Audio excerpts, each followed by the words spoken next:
Greetings and welcome back to Gadfly Academy. Today we continue our book study of Paul Kingsnorth's Against the Machine on the Unmaking of Humanity. As always, I'm really pleased to have you join us. Today I'll offer a few reflections on chapters 5 and 6. Hi there, quick ad for the You Are Not a Machine Gadfly Academy merch store, which is now open. You can find the link in the show notes.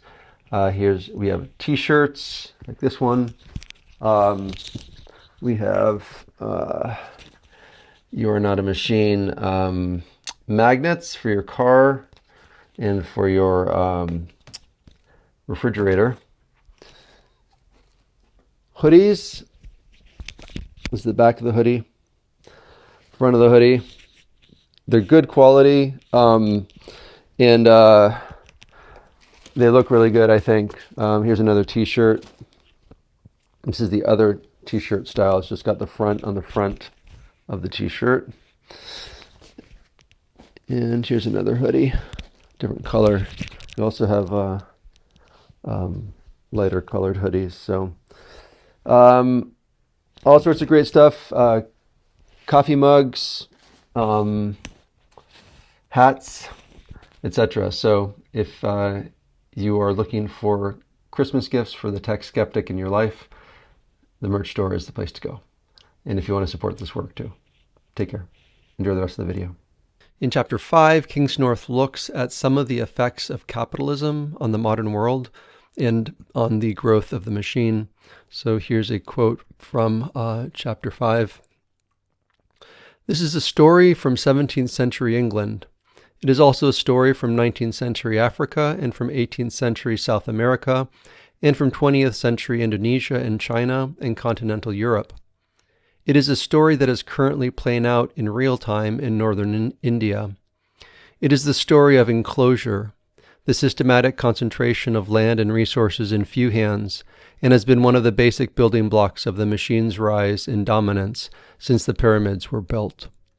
The enclosure process in early modern England was intimately linked with the rise and subsequent global dominance of modern capitalism.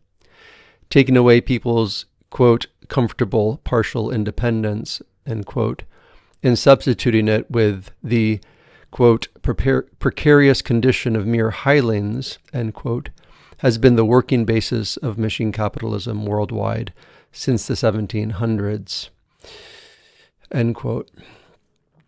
So once the peasants, who would later become the proletariat, had been forced off of their land and wealth and power had been concentrated into a small number of hands, the preconditions for the Industrial Revolution were largely established.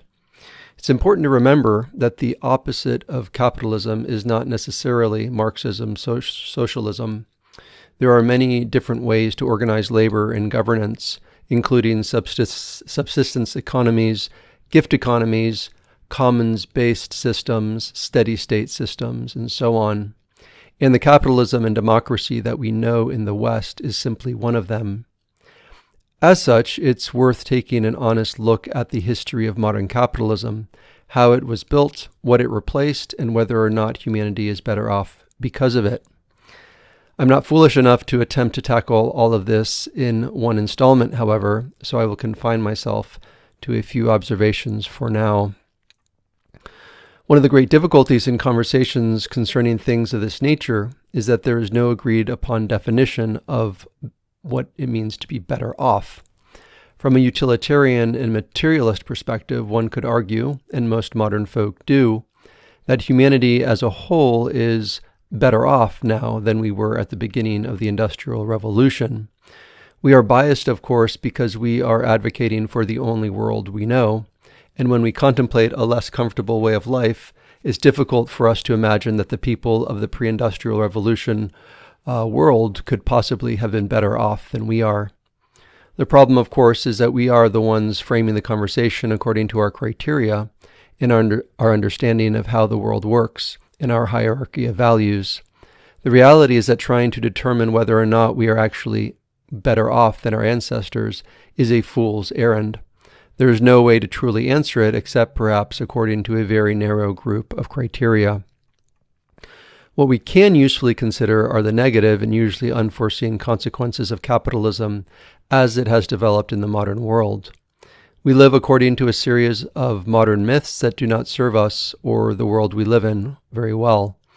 The myth of progress, for example, has convinced us that the trajectory of human history is one of progress towards something better, and we can prove this by pointing to the world we have created, which reveals again the bias of our criteria and our worldview.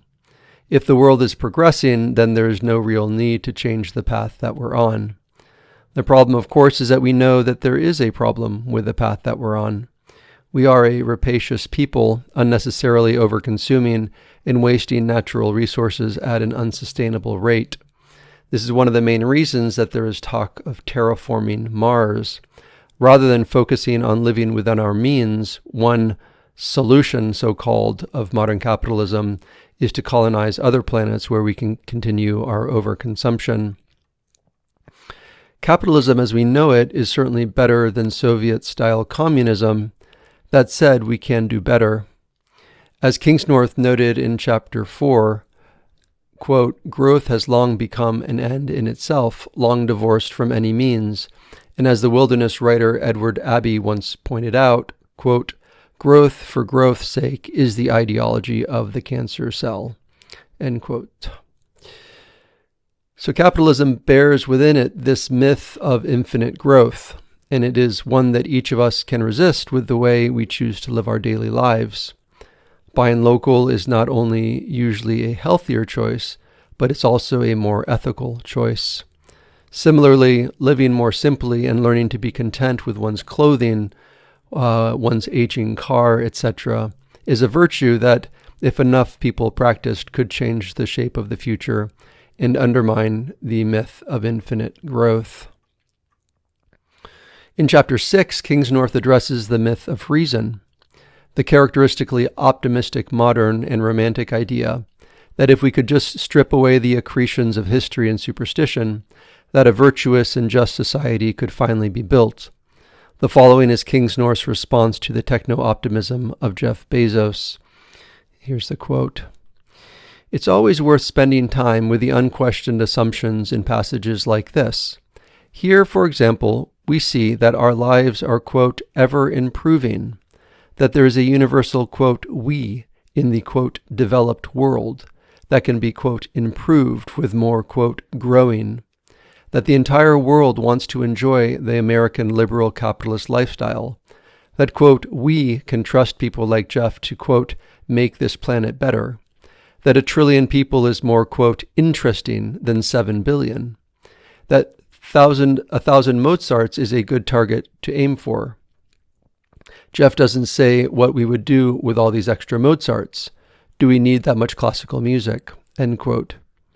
So that's referring to a quote from Jeff Bezos in the book, as you may recall, about how if we had 1 trillion people, then if you just do the math, you'd have 1,000 Mozarts rather than just the one that we've had. So as Kingsnorth writes earlier in the chapter, quote, "There is a certain clear-eyed logic to Bezos's logic. This is the machine speaking, and if you accept the parameters of the conversation, there is a kind of naive purity to the argument," end quote. The problem, of course, is that most of us do not question the parameters of the conversation, which is why it can be so difficult to get clarity as to what is happening and to begin to envision some kind of other reality. Gadfly Academy takes its inspiration from Socrates, who was put to death for questioning the parameters of the Athenian power structure. The path forward lies in questioning the basic assumptions upon which our machine culture is based. When we start questioning these assumptions, we find that many of the assumptions upon which we live our own lives also need to be questioned.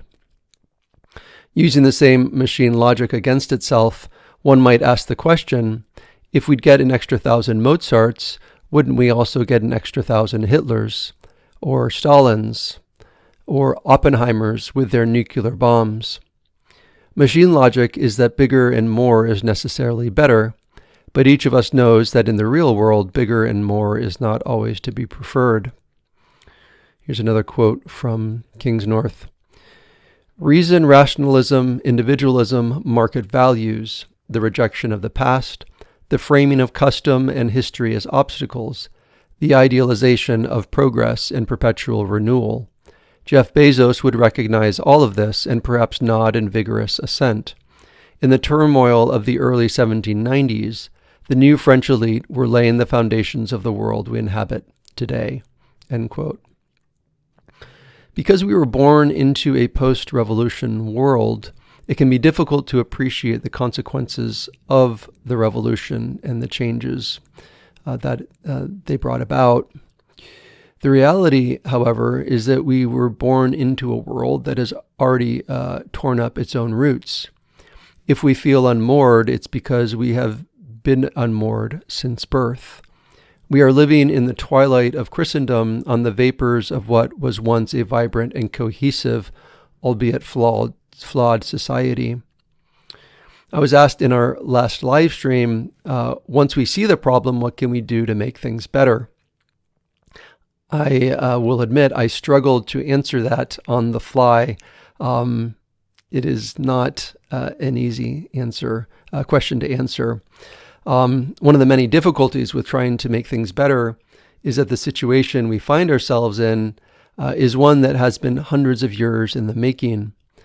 Perhaps ours can be the generation where a critical mass finally says enough and actually changes the way we live. We live in a society of material abundance, but of meaning scarcity.